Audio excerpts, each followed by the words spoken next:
वरिष्ठ वक्ता श्री मेहताब जी, भूपेंद्र जी, सम्मानित अन्य सभी शिक्षक साथी और मेरे प्रिय छात्र एवं छात्राएं,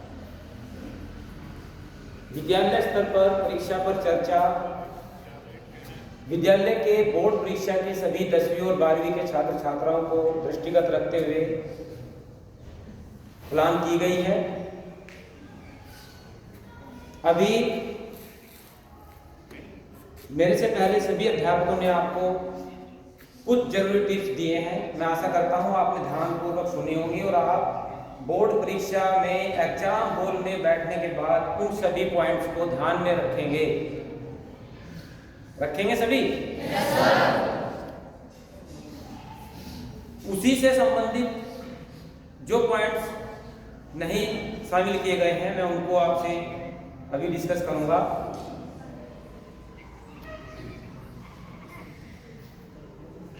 शिक्षा उस शेरनी का दूध है जो पीता है वही दौड़ता है। बहुत पुराना शेर है। और पिछले शिक्षक साथियों की बात को ही आगे बढ़ाते हुए मैं पत्र का एक शेर और कहना चाहूंगा। ये फूल मुझे कोई विरासत में मिले हैं, ये फूल कोई मुझे विरासत में मिले हैं, तुमने मेरा कांटो भरा बिस्तर नहीं देखा।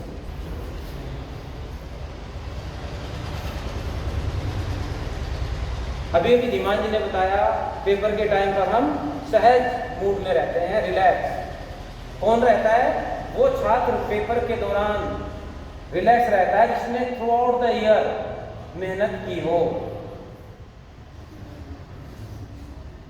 एक क्रिकेटर मैच खेलने के लिए दिन रात एक करके मेहनत करता है, तब जाके वो कुछ घंटे का खेल खेलता है स्टेडियम में जाकर। एक धावक उसेन बोल्ट है, 3 गोल्ड मेडल एक ही ओलंपिक में लिए, लेकिन 9 सेकंड में उसने 100 मीटर की दौड़ करने के लिए कितने कितने घंटे हार्डवर्क किया होगा। वही रूल आपके पास भी अप्लाई होता है। पूरे साल आपको सभी विषय अध्यापक सिलेबस पूरा कराते हैं। जो विद्यार्थी घर जाकर के उसको रिवाइज कर लेता है उसको कम मेहनत करनी पड़ती है कंपैरेटिवली जो घर रिवाइज नहीं करता। वो ये रिलैक्स रहे। और प्रिय छात्र एवं छात्राओं, आज बिल्कुल रिलैक्स रहें, फ्रैंक रहें, बिहेवियर रहें, व्यावहारिक रूप में मैं आपके सामने आज खड़ा हूं आपकी क्वेरीज भी दूर करने के लिए। आपका कोई क्वेश्चन है बोर्ड परीक्षा से संबंधित, आप खड़े होकर पूछ सकते हैं। एक विद्यार्थी का आभूषण होता है क्यूरियोसिटी, जिज्ञासा, और दूसरा आभूषण है हिचकिचाहट ना करना, हेजिटेशन नहीं होना चाहिए।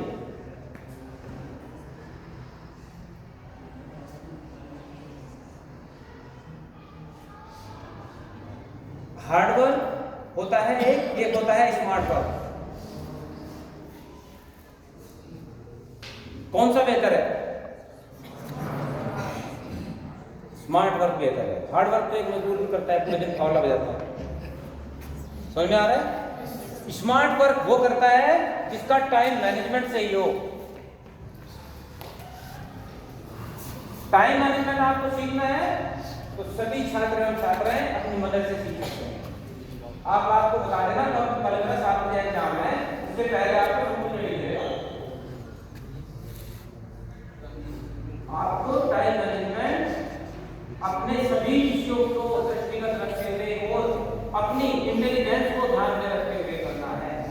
जिस विषय में आप कमजोर हैं उसको ज्यादा समझें और जिसमें आप सही हैं, आपकी तैयारी पूर्ण हो चुकी है, उसको कम टाइम दें। लेकिन टाइम मैनेजमेंट आपका सही होना चाहिए। क्यों? क्योंकि सभी विषयों का वेटेज बराबर है। सभी 200 मार्क्स से होते हैं क्वेश्चन सब्जेक्ट, इसलिए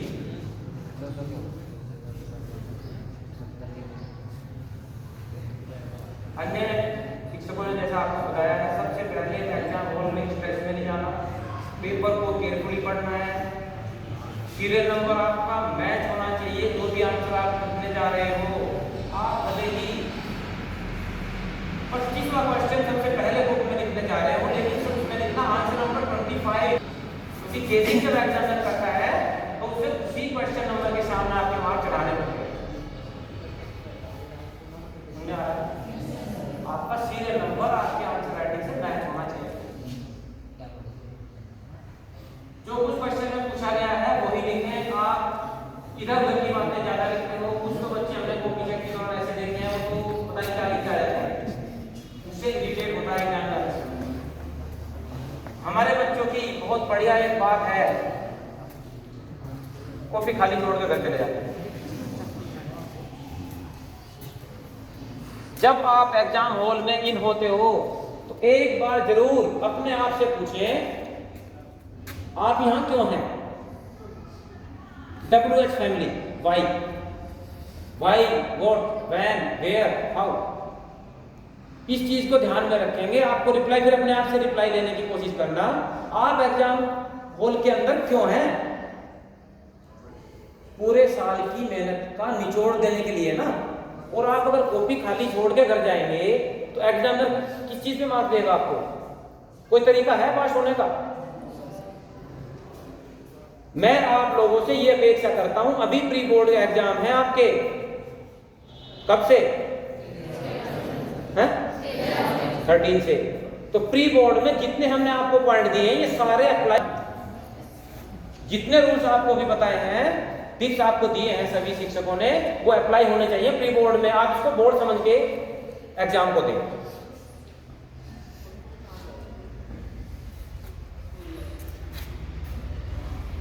राइटिंग क्वेश्चन के मार्क्स के अकॉर्डिंग करें। 6 नंबर का क्वेश्चन है तो उसमें ये नहीं आप 2 लाइन लिख के और आगे बढ़ जाओ। कौन दे देगा आपको 6 नंबर के ऊपर? दे देगा कोई? तो अकॉर्डिंगली करें जितने का उस पर लिखा हुआ है सामने। सब क्वेश्चन के आगे मार्किंग दी हुई है। डायग्राम, टेबल, फिगर, फॉर्मूला जो भी होता है हाईलाइट करके लिखें। बहुत मोटी कॉपी है, पेज की कोई कमी नहीं होती, अलग से लिखें। क्या करना है आपको? अपने आप को मार्केटिंग करनी है ना वहां पे। एग्जामिनर को आपको दिखाना है आपको कितना आता है। तो जो भी चीज आप स्पेशल उसमें लिख रहे हो, थोड़ा ऊपर भी स्पेस छोड़ दे, नीचे भी छोड़े, वहां बीच में लिख दे, हाईलाइट कर दे, अंडरलाइन कर दे। समझ में आ रहा है? सपोज करो आप कोई क्वेश्चन तैयार करके गए हो और वो सेम क्वेश्चन आपको नहीं मिला पेपर में, फिर आपका टैलेंट शुरू हो जाता है कि जो आप याद करके आए थे आपको उसमें कैसे फिट बैठाएं, कैसे एडजस्ट करें उस आंसर के अंदर। ये प्रैक्टिस आपको आनी चाहिए। समझ में आ रहा है? ताकि आप जो मेहनत घर पे करते हो वो सही यूज हो सके, अप्लाई हो सके।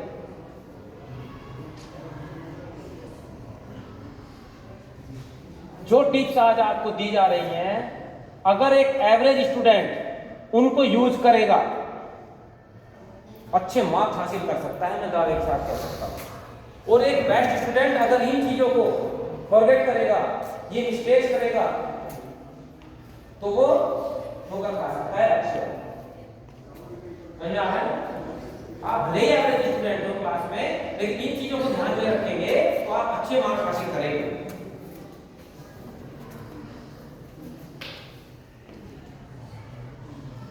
मैं आपको थोड़ा सा अगर ओल्ड एज में लेके जाऊं तो हमारे टाइम पे ना तो एक परीक्षा पर चर्चा होती थी, ना डाउट क्लियरिंग होता था, मेरा डाउट क्लियरिंग सेशन अलग से चलता है, ना टेस्ट सीरीज होती थी, ना प्री बोर्ड होता था। ये सब आपको स्ट्रेस फीवर दूर करने के लिए, पेपर का भय दूर करने के लिए किया गया है। तो पेपर में बिल्कुल डरना नहीं है। आप रोज एग्जाम देते हो, ऐसे ही आप बोर्ड में भी एग्जाम दे रहे हैं। स्ट्रेस हमारे टाइम पर ट्यूशन की भी इतनी ज्यादा सुविधा नहीं थी। मोबाइल तो भाई नहीं, आप तो मोबाइल से कुछ भी चीज उसमें डाले तो आपको क्लियर कर लेते हो अपने मोबाइल से सिलेबस से रिलेटेड। समझ में आ रहा है? इसको यूटिलाइज करें, ना कि उसका दुरुपयोग करें।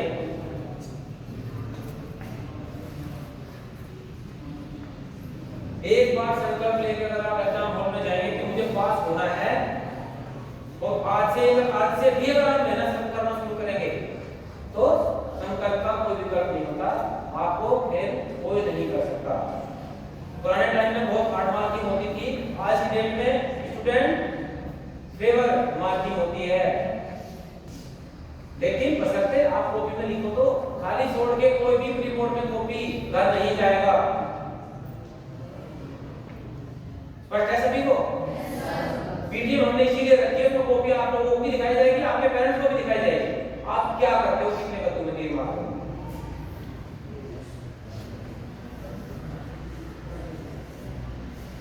एक चीज लास्ट में मैं आपको बताना चाहूंगा, हमारे समय पर क्या था, सोशल मीडिया नहीं होता था, ठीक है? तो आपको पेपर के दौरान सोशल मीडिया से दूर रहना है, डिजिटल फास्टिंग करनी है।